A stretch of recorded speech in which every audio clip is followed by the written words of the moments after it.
In today's video, I'm going to be showing you how to use Data Sync, and this is used to manage records between two different databases, whether you want information to be flowing one direction or constantly going between two different applications.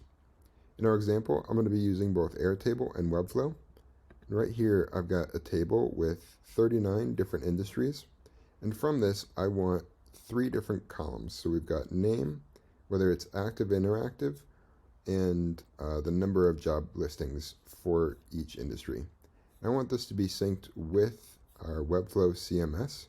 So right here, I've got a CMS collection for industries, and I've already created the different columns so that this maps out nicely. So if we go right from our Byteline console, let's pick our apps to be synced.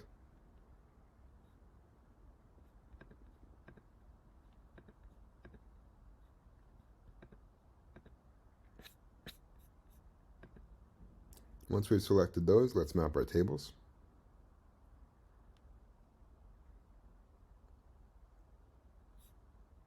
And Byteline automatically detects tables that are matching. And for our example, we really just care about industries. So let's delete the other 2 that it detected. And we want this to be always in sync between both of them.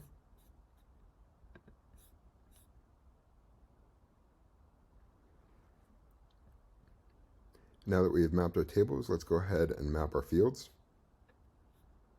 So we've got the number of jobs, whether it's inactive or active, and then the name of that industry. And we need to select, or in this case it's already selected, a primary key, and this is used as a unique identifier. So next, let's generate a preview of this. And because all our information is in Airtable already, and we want it to be reflected in Webflow, it's going to create 39 new records in Webflow. So let's go ahead and start this sync. So now that this has been completed successfully, let's go ahead and check with our Webflow.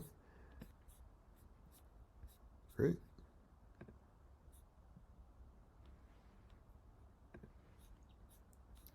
Now, let's say we want to add a new record. Now, let's create a test record.